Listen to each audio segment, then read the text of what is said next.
Vamos lá, pessoal. Então, continuando aqui, eu já expliquei um pouquinho sobre as características do governo Vargas: o populismo, o nacionalismo, o paternalismo e o intervencionismo. Acabamos de falar e agora a gente toca o barco para entender a primeira grande crise, momento de tensão desse governo Vargas a partir de 1930, que é a Revolução Constitucionalista de 1932 aqui no estado de São Paulo.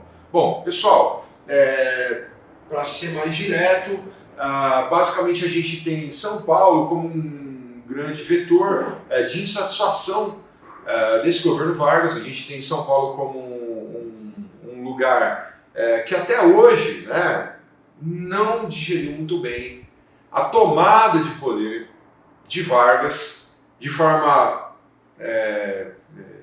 não constitucional. Vamos lembrar que foi um golpe, né? Quem tinha sido eleito era Júlio Prestes. Júlio Prestes era do Partido Republicano Paulista. Era um representante dos paulistas que tinha sido eleito para dar continuidade da República do Café com Leite, que é aquela que eu falei agora há pouco, que era uma alternância de poder entre mineiros e paulistas. Ora, o presidente era eleito pelo Partido Republicano Mineiro e ora o presidente era eleito pelo Partido Republicano Paulista. Você, de repente, do dia para a noite, você tem um cara que vem lá do Rio Grande do Sul, chamado Getúlio Dornelles Vargas, que vai até o Rio de Janeiro com o apoio de algumas peças-chave e categorias importantes do Brasil, destitui do poder o presidente Washington Luiz, que era representante dos paulistas, não deixa Júlio Prestes, que foi eleito presidente, não deixa Júlio Prestes assumir o governo do Brasil, assumir a presidência, e ele senta lá na cadeira de presidente, coloca a faixa presidencial no Palácio Catete, no Rio de Janeiro, que era a capital do Brasil da época, e se torna presidente. Simples. Assim, sem nenhum tipo de dificuldade, tá? Óbvio que os paulistas não vão digerir isso. Óbvio que os paulistas estão ali perdendo noites e noites de sono.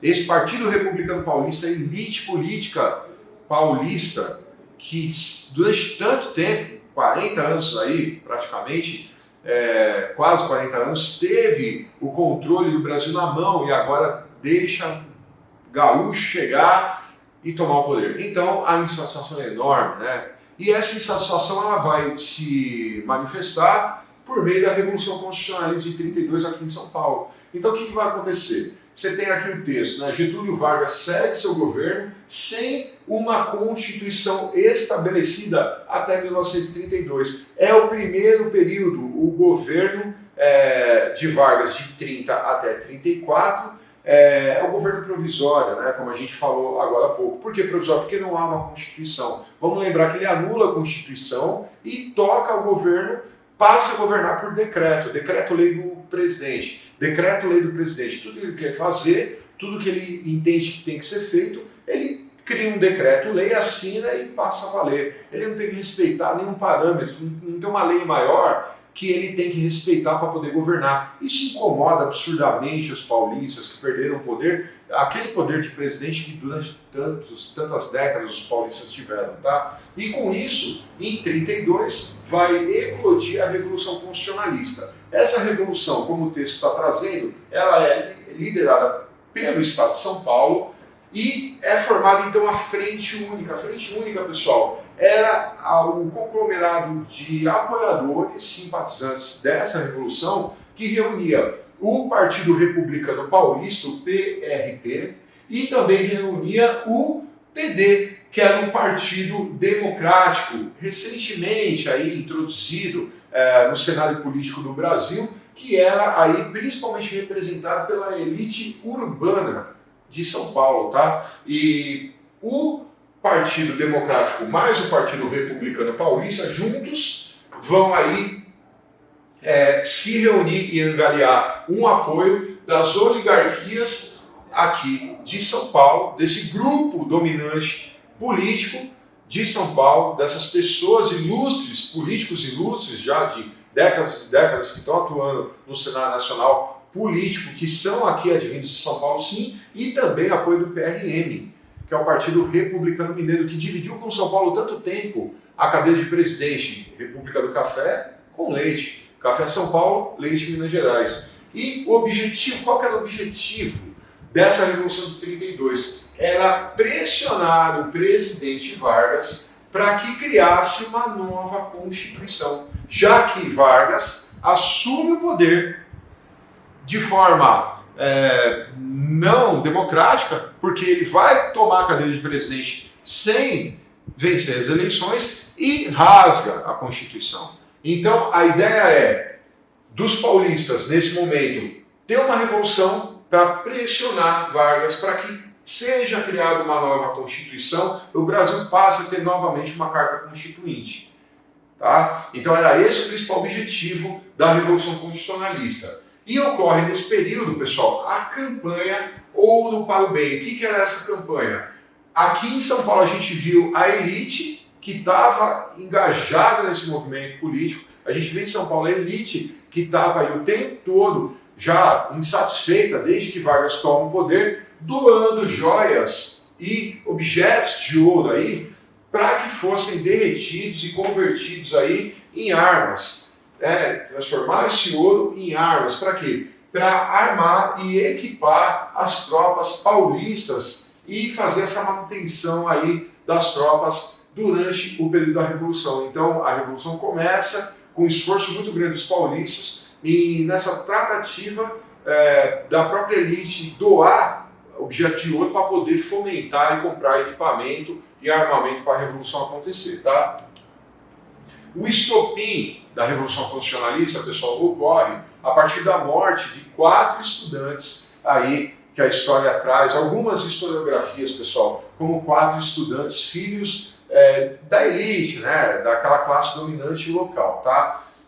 Existem algumas fontes históricas que traz já uma qualificação diferente para os 4 estudantes aí, como alguns aí profissionais liberais e assim por diante. Então, historiografia, cada um vai falar uma coisa diferente, depende do autor que você lê, você vai ter uma resposta diferente para a qualificação dos 4 mártires aí, que se tornaram, né, esses 4 mortos aí, que foi o estopim, foi quando de fato eclodiu a Revolução de 32. Foram mortos, tá, pessoal? Os 4 aqui, os 4 personagens que a gente conhece como o MMDC, que é a sigla, que é do nome dos 4 mortos aí em repressão. Esses 4 que estavam lutando por São Paulo, que estavam engajados nessa luta para forçar, pressionar o governo federal, o Getúlio Vargas, a criar aí uma Constituição nova. O MMDC, essa palavra bem conhecida, a gente vê com frequência na história. O que seria a sigla, né, MMDC? É o nome de cada um desses 4. Então, MMDC, Martins, Drauzio, Camargo e Miragaia. Martins, os 2 M's, Martins e Miragaia, D de Drauzio, C de Camargo, tá? Que é os nomes aí dos 4 que acabaram mortos aí pelas forças de opressão do governo federal em 23 de 5 de 32 aqui em São Paulo. Então, tem lá um embate, de fato, entre tropa federal e manifestante, vai morrer os 4, Martins, Miragaia, Drauzio e Camargo, nesse embate, e isso acaba gerando toda a problemática da Revolução de 32, eu estopim de fato, tá? E São Paulo, em 3 meses de combate, lutando agora diuturnamente contra as tropas do governo federal, vai acabar, no final da Revolução de 32, perdendo de fato. São Paulo perde, é derrotado pelas tropas federais. As tropas federais têm uma estrutura bélica, têm um efetivo, um treinamento muito maior do que as tropas paulistas, que foram organizadas a partir de batalhões de voluntários, além de alguns batalhões de força pública que também se movimentaram ali para atender esse interesse de formar uma tropa para poder lutar. De fato, o governo federal tem um poder muito maior e vai derrotar nas armas aqui em São Paulo. São Paulo sai derrotado nas armas e principalmente, além do poderio do governo federal, de Vargas, as tropas federais, porque Minas Gerais, Rio de Janeiro e Mato Grosso prometeram um apoio, mas acabaram não enviando as tropas prometidas, né? Prometeu apoio a São Paulo nessa luta contra Vargas, contra o governo federal, para pressionar uma nova Constituição, mas na hora do fronte, na hora dos combates, esses estados acabam voltando atrás e não vão apoiar São Paulo, tá? E São Paulo fica sozinho de fato, e aí fica fácil para o governo federal, para as tropas federais de Vargas, derrotar os paulistas nessa revolução, tá? E com isso os paulistas vão perder em armas, tá? Porém, apesar dos paulistas perderem no combate, apesar dos paulistas saírem derrotados no fronte, lá no campo de batalha, que foi generalizado, várias localidades, várias cidades do interior de São Paulo tiveram conflitos, tiveram ali pontos de combate efetivo entre tropas federais e tropas paulistas. Apesar de todo esforço, mesmo assim, São Paulo sair derrotado pelas tropas federais, São Paulo sai com uma vitória importante. Uma vitória, na verdade, duas, né, conquistas. A vitória foi muito mais política, tá, pessoal? Duas vitórias políticas importantes. Primeira vitória política de São Paulo, importantíssima. A promessa de uma convocação de uma Assembleia Constituinte para elaborar uma nova Constituição, que é o que os paulistas queriam. Vargas vai acabar cedendo às pressões e promete que será, sim, feita uma nova Constituição no Brasil. Essa promessa, os paulistas conseguem arrancar do governo federal, apesar de perderem, mas a pressão foi muito grande, foi uma demonstração de força importante. Então o governo federal promete, Vargas promete agora, uma nova Constituição. Não dá prazo para isso acontecer, mas promete uma nova Constituição. E a segunda vitória, importante, foi a troca do militar pernambucano, o tenente João Alberto, que estava em São Paulo e era interventor do estado de São Paulo, nomeado por Vargas. Lembra, as primeiras medidas de Vargas foi afastar os governadores dos estados e nomear interventores militares. E aqui em São Paulo não foi diferente. Ele vai utilizar o apoio do tenente João Alberto, que era um pernambucano, para se tornar governador do estado de São Paulo. Não na forma que a gente conhece como governador, mas um interventor nomeado por Vargas, fazendo a função do governador. É tudo que o paulista não quer, é um pernambucano governando o estado de São Paulo. Pernambucano, para o paulista, tem que governar o estado de Pernambuco, não o estado de São Paulo. Vargas tira um governador eleito pelo povo paulista para colocar um pernambucano. E isso não desceu. Isso realmente ficou na garganta. E foi uma vitória importante. Foi a segunda vitória política. Vargas vai acabar aceitando a troca desse interventor e afasta, então, o tenente João Alberto, pernambucano, e vai aqui em São Paulo ser substituído pelo civil paulista Pedro de Toledo. Tá? Então Pedro de Toledo acaba assumindo interinamente, né, durante um breve período, o governo do estado de São Paulo por pressão dos paulistas na Revolução de 32. Então essas duas vitórias importantes, elas aconteceram. Os paulistas perdem as armas, mas politicamente ganham em duas frentes. A promessa de uma nova Constituição pelo governo Vargas, pelo presidente Vargas, e a certeza da troca do interventor. Agora é um paulista que vai tomar conta do estado de São Paulo, não mais um pernambucano como tinha sido determinado por Vargas no ato da tomada do poder dele lá em 1930, tá, pessoal? Observação. As observações da história. Importante, pessoal. Primeira, Vargas não aceita o nome de Pedro de Toledo e nomeia o civil paulista Armando Salles de Oliveira para o cargo. Então, Pedro de Toledo, ele vai chegar a ser ali, ele vai chegar a transitar, vai chegar a ter um brevíssimo período no controle, principalmente durante o episódio da Revolução, durante os combates de 32, o Pedro de Toledo ele é aclamado pelos paulistas como o governador do estado. Vargas vai pegar e vai falar, não, eu vou tirar o pernambucano, mas não vai ficar o Pedro de Toledo. Eu vou colocar o Armando Salles de Oliveira, que é alguém da minha confiança e que vai governar o estado de São Paulo. O Armando Salles de Oliveira, paulista, né? Os paulistas queriam um paulista no lugar pernambucano. Vargas vai aceitar, mas não Pedro de Toledo, e sim Armando Salles de Oliveira. Outro detalhe, você tem em 1933, passado a Revolução Constitucionalista, a convocação das eleições parlamentares. E em 1934, com a Assembleia Constituinte instalada, é promulgada a nova Constituição do Brasil. Então vamos lá, pessoal. Passa 32, os paulistas vão gerar uma pressão muito grande sobre o governo Vargas.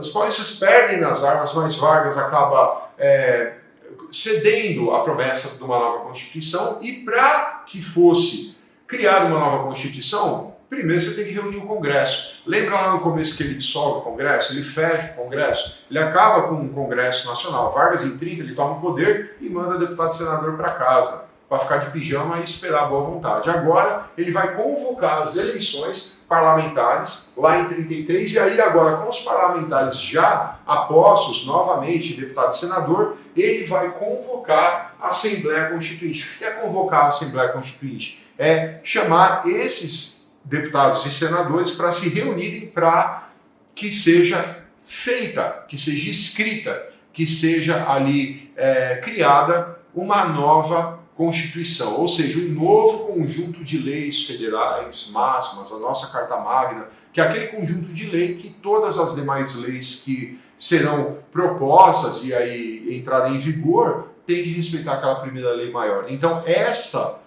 Carta Constituinte, com esse conjunto de leis, só é possível na medida que você tem deputado e senador. E agora, em 33, com a convocação das eleições para deputado e senador, você tem o Congresso novamente formado e agora você consegue, de fato, escrever uma nova Carta Constituinte, essa de 34, tá? E é promulgada, então, a nova Constituição em 34. Pessoal, cuidado com a palavrinha promulgada, tá? O que é promulgar? Promulgar é votar. É consultar e votar.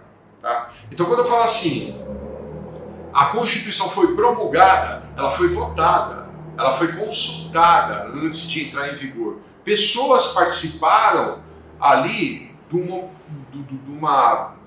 Houve uma consulta, pessoas foram consultadas, os deputados, os senadores, os nossos representantes, eles foram consultados, as pessoas foram consultadas para que aquela lei pudesse entrar em vigor. Isso é a promulgação, é quando é votada, quando a lei é votada. Diferente de algumas constituições que tem no mundo, e o Brasil já teve casos de constituições que são outorgadas. Então, cuidado, pessoal. Promulgada é votada. Outorgada é imposta. O Vargas ele não vai impor uma constituição.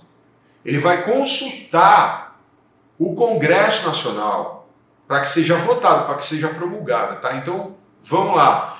Cuidado com aquilo que você ouviu em algum momento, em algum lugar, ouviu por aí, num vídeo e não entendeu direito. O Vargas, sim, ele vai governar o Brasil sem ser eleito democraticamente, mas essa Constituição aqui, a de 34, ela vai ser votada sim, tá? Os parlamentares serão consultados para que ela entre em vigor, beleza? Então ela é promulgada pelos deputados e senadores agora, desde 33 aí, já se estruturando, formando o grupo de deputados e senadores. O Congresso Nacional ele é formado novamente, aí sim é votada, promulgada a Constituição de 34. Então os paulistas, com a Revolução de 32, conseguem pressionar o presidente para que esse momento chegasse, tá? Para que houvesse uma nova Constituição, tá ok?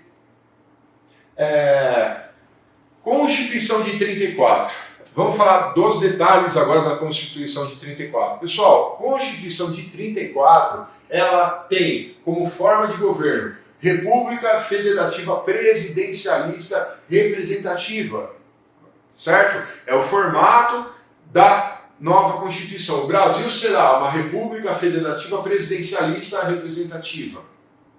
Nada diferente da nossa atual Constituição. Já há muito tempo que as constituições brasileiras, durante o período da República todinho foi isso, tá? Não mudou o formato dessa nova Constituição de 34. Previsão de 3 poderes, o executivo, o legislativo e o judiciário. Você tem o poder executivo, que é representado por presidentes, governadores e prefeitos. Você tem a previsão do poder legislativo, que é representado por senadores da República, deputados federais, deputados estaduais e vereadores dos municípios, tá? É a estrutura do poder legislativo que está prevista nessa Constituição. E o poder judiciário, que são todas as esferas da justiça no Brasil. Desde a primeira instância, que é em nível de Estado, até segunda e terceira instância, que passa por tribunal, Tribunal de Justiça, geralmente do Estado, segunda instância, e os tribunais superiores, aí que é STF, STJ, em Brasília, tá? Então, toda a estrutura é mantida. Também era assim antes, vai ser mantido esse mesmo formato dos 3 poderes na Constituição de 34. Você tem também a previsão de um mandato de 4 anos para representantes eleitos. Então, todo mundo que foi eleito nas urnas, qualquer cargo, qualquer posto que foi eleito nas urnas, aí seja deputado, presidente, enfim, 4 anos. 4 anos de governo, 4 anos de mandato. Tá? Isso também é previsão da Constituição de 34. Além da inovação da época. Isso foi uma revolução totalmente inédita, né? Na história do Brasil. Previsão do voto feminino. Previsão do voto feminino e para maiores de 18 anos alfabetizados. Então, pessoal, olha o que está mudando no Brasil. Vargas, apesar de ter assumido o poder do jeito que assumiu, ele está agora abrindo as urnas para as mulheres e para maiores de 18 anos alfabetizados. Então, era maior de 21, agora caiu para maior de 18, mas tem que ser alfabetizado. A grande inovação, de fato, é o voto feminino, tá, pessoal? E eleições diretas e secretas, outra inovação, algo inédito no Brasil. Eleição direta, o povo vota no seu representante. O povo vota no prefeito, o povo vota no governador, o povo vota no presidente, o povo vota no senador, o povo vota no deputado e vereador. Isso é eleição direta. O povo vota no representante que ele deseja. Isso é eleição direta, tá? E secreta, não é mais voto de cabresto. Que nem eu falei em outra aula, agora a pessoa que vai votar ela não tem que falar em voz alta, eu voto em fulano.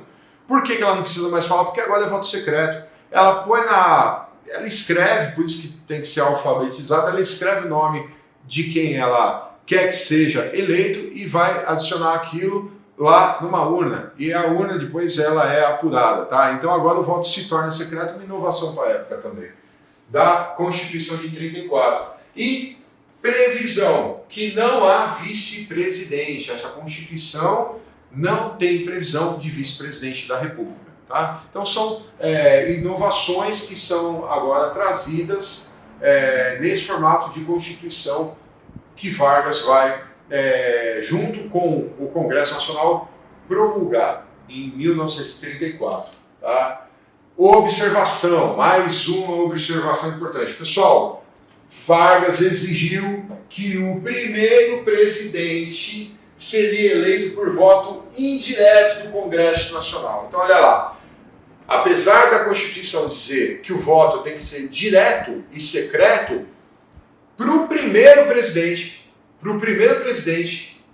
o voto será indireto. Ou seja, quem elege o primeiro presidente em 1934? O Congresso. Isso é voto indireto, é quando o deputado e senador vai votar no lugar do povo. Isso é voto indireto. E é essa a previsão que havia nessa Constituição. Por que Vargas faz isso? Para afastar a possibilidade de candidatos das oligarquias retomarem o poder. Ou seja, o que Vargas não quer? Ele não quer que lancem um paulista como candidato a presidente do Brasil e esse paulista ganhe dele. Então, a primeira eleição, ele exige que tenha que ser por voto indireto, para afastar a possibilidade de um paulista concorrer a presidente e vai que ganha, né? De repente tem um colégio eleitoral maior aqui em São Paulo, uma força política regional muito mais forte, e de repente esse paulista ganha, Vargas não quer, agora que ele está com a faixa presidencial, não quer largar, de jeito nenhum, né? E Vargas conseguiu a aprovação dessa medida porque tinha o apoio do Exército, né? Então, você tem aqui Vargas, praticamente, pessoal, trocando em miúdos, Vargas chegou e falou: vocês querem uma Constituição? Eu faço uma Constituição. Mas a primeira eleição tem que ser indireta. E vai ter que ser indireta, e eu sou candidato, tá? E se não for assim, e se eu não for o primeiro presidente, se a maioria aqui não votar em mim, se eu não tiver apoio de todo mundo, e o Exército apoiando Vargas nisso também, se não houver um consenso que o primeiro presidente será eu, por eleição indireta, então eu também não vou promulgar nada. O discurso de Vargas à época, tá, pessoal? Uma segunda observação sobre essa Constituição. O objetivo de São Paulo com a nova Constituição era, de fato, abrir espaço para lançar a candidatura própria de um paulista para assumir novamente o poder do Brasil, que foi perdido na Revolução de 30. Então, por um lado, os paulistas desde 32, batendo na tecla, queremos uma nova Constituição. O objetivo dos paulistas era, nessa Constituição, ter abertura para lançar um candidato paulista, para retomar o poder, que perderam lá na República Velha, lá na República do Café com Leite. Até 30, São Paulo tinha o poder e perdeu, e agora quer retomar. E, por outro lado, Vargas fala, vai ter Constituição, se o primeiro presidente for eleito por voto indireto, e eu sou candidato para ser primeiro presidente. E se todo mundo tiver de acordo e votar de forma indireta, todo mundo, deputado e senador, se o Congresso votar de forma indireta para que eu seja eleito o primeiro presidente, aí sim vai ter Constituição. Caso contrário, eu fico no governo provisório. E aí acabou-se aceitando então essa condição de Vargas para que houvesse então uma nova Constituição desde que ele fosse eleito primeiro presidente de forma indireta. E assim você tem a promulgação da primeira Constituição. Os deputados votam a favor da primeira Constituição com a condição de que o primeiro presidente será eleito de forma indireta. Ou vota desse jeito, ou Vargas não coloca na mesa proposta nenhuma de Constituição. E aí, então, foi votado dessa maneira. Vargas, mais uma vez estrategista, consegue criar um mecanismo para se manter no poder a partir de 34. E aí a gente encerra aqui, daqui a pouco a gente continua com a sequência dos fatos agora a partir da nova Constituição de 34, ok?